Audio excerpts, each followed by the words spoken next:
Welcome back subscribers and hello YouTube viewers. On this occasion we're off to Darraweit Guim, which is a Victorian township in Australia, situated on Deep Creek on the edge of the Shire of Macedon Ranges, near the Shire's boundary with the Shire of Mitchell. It is 55 kilometres or 34 miles north of Melbourne, the state capital. It is thought by some that Darraweit Guim means where three creeks meet in a local Aboriginal language. Another legend has it that Darraweit means the meeting and Guim means the turn which the course of a water makes in a township. Which legend is correct? No one is sure, but according to the Postal Department records of post offices in the Commonwealth of Australia, it is the only one known by that name. The first survey of the district was made in 1851 by surveyor Mr. Foote, who gave the name Darraweit Guim, which was approved by the authorities in Sydney. Darraweit Guim Post Office was opened in 1868, closed in 1976. It often shifted between households and continued until the mid-1950s. Rail to the area was surveyed in the 1880s, but was never followed through with. The town's general store closed in the 1980s, reopened for a short period in the 1990s. In 1866, a Wesleyan school was opened, town lots were sold, and a bridge was built across Deep Creek near the Olive Bridge Hotel, which predated the bridge. Known as McGabb's Bridge, it was named after the hotel proprietor. It was deemed unsafe in 2010. The present Bluestone School was built in 1870, and Presbyterian and Catholic churches were opened in 1871 and 1875. The land was suitable for crops, mainly potatoes, dairying and grazing. A memorial hall was built in 1920 and the Wesleyan Church was closed in 1930. Darraweit Guim has experienced floods in 1906, 1934 and fires in 1904 and 1969. The 1969 was particularly severe, destroying several buildings. The general store, dating from 1866 or earlier, luckily escaped the fire. Its location was beside the ford where the old coach road crossed, and was also once a toll bar or office where crossing was made and a toll had to be paid. The former Darraweit Guim Uniting Church has closed and the property was sold in 2011. The building was originally erected by the Presbyterian Church in about 1871 and celebrated its centenary in 1971. Fire had destroyed it in 1969, however, but was rebuilt.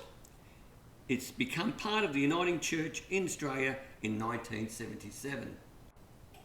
Today, next to the school, there are tennis courts which are regularly used. Up the hill is a town hall, churches, the CFA or the Country Fire Authority, which protects the area. Platypuses can be spotted in the local creek, and wombats have been known to burrow in the riverbanks. Notable residents are the Australian rock band Stonefield, made up of four sisters, Amy, Hannah, Sarah and Holly Finlay. So without further ado, let's check out the sights and scenes of Darraweit Guim.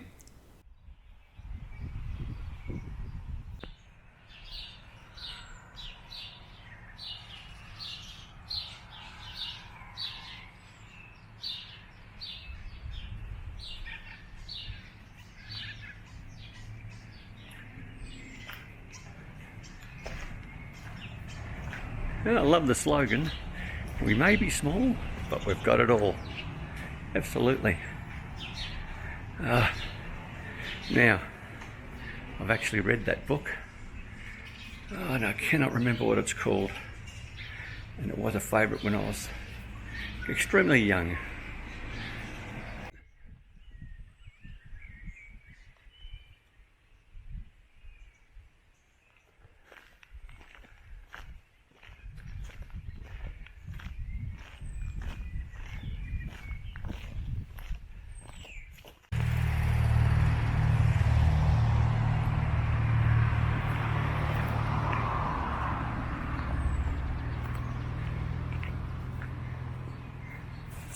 Let's see if there's anything happening inside. I've got a sneaking suspicion it's being renovated, but we'll find out. Oh, it is too. Well, maybe there's life in this old post office, general store. And from memory, with the old photos, it used to be a dining room as well. So there you go. So maybe there's life still in this old building. It's probably one of the oldest buildings in the township. The old bus shelter.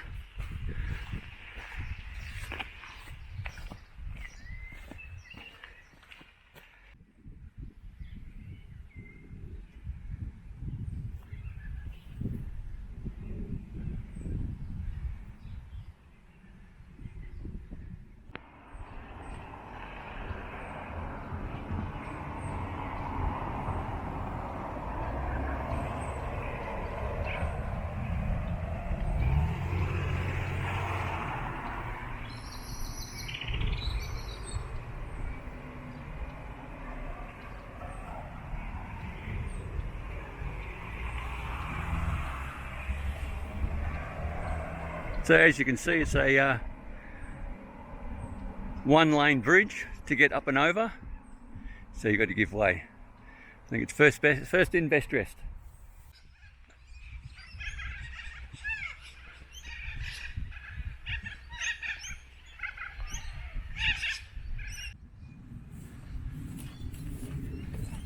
So initially this was the Presbyterian church, and now it's the Uniting Church. As you see in the old photos. And here she was. This one got burnt down, got rebuilt, from my understanding, from one of the fires. And now it's in private hands. After speaking to that local that you just saw in the imagery before, the chap said, no, it is now in private hands. So there's the stone there to indicate she was built initially in 1871.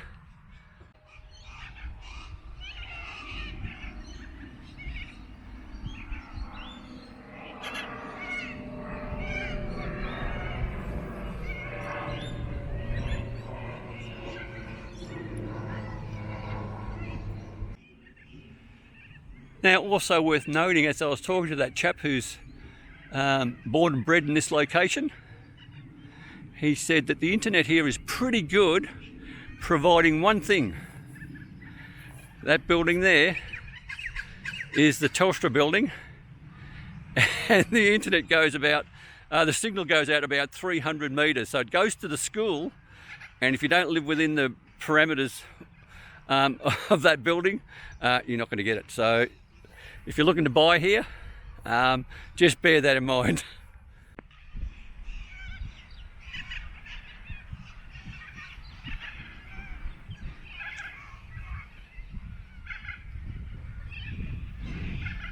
So there's the cemetery directly behind the church. So there's your Telstra Darraweit Guim exchange. That's where you get your internet. There's the old and the new of the CFA sheds or stations. Now you'll see that big green building in the background, the roof, the corrugated roof. That's used to be the Catholic church, and now it's the I think it's a Greek Orthodox church, and we'll go have a look at that as well. So we found this ex-serviceman at the cemetery. We'll have a look for others, but sometimes people have not made mention if they had served or not, so we'll do our best to have a look and see what we find. This looks like an ex-commando. So the other guy was a signalman and this guy was a commando.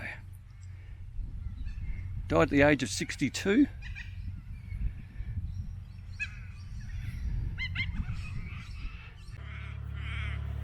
So here's one more. We have a corporal here, and there's every chance he served in the Second World War. Surname being Tom, a W.E. Tom, and this is the family of Toms here. And once again, a terrific view. And just directly behind the old Presbyterian, and now uniting, and now it's finally a privately owned church.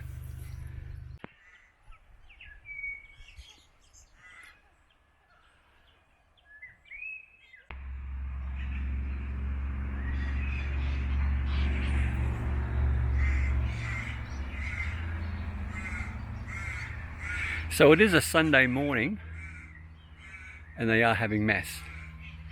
So we will not disturb them, which is great. It's one of the rare churches I've come across that actually has a service on a Sunday and people turn up, which is great.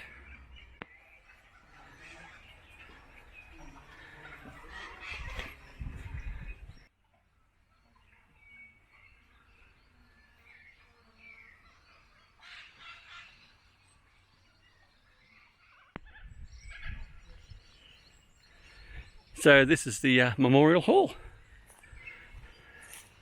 and someone's got some great sculpture on display. Looks like a permanent one. It's terrific. I like that. It'd be cool if those lights actually came on. Or is it just... Does there bulbs in there? No, it doesn't have bulbs. So there's your plaque.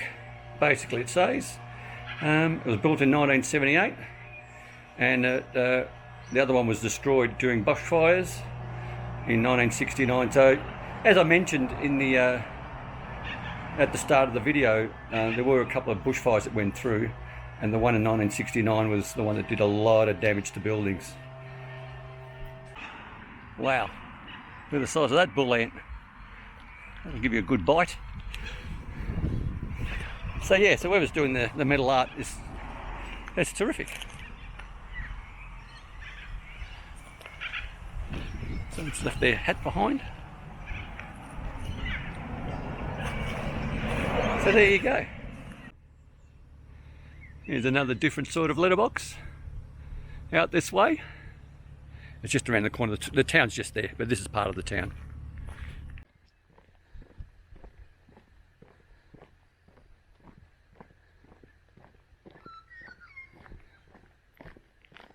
So this is also a single lane bridge for vehicles, which is surprising because they've made the infrastructure in place for this bridge, as we get closer, suggests that it could be made as a dual carriageway by those supports just there,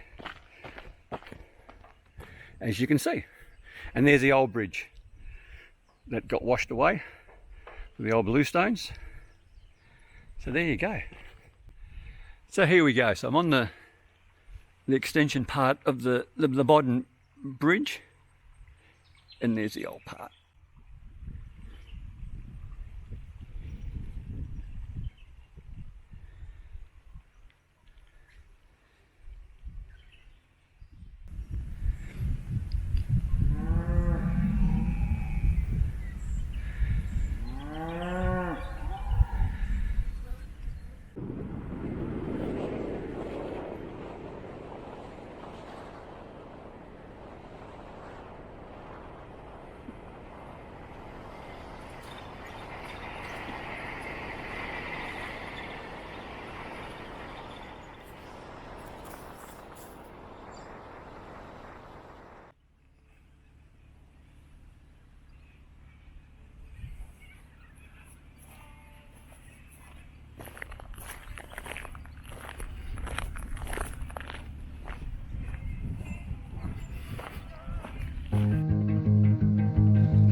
So here we are nearing the end of this video or presentation, and just note all the references and credits for the making of this video will be in the description below.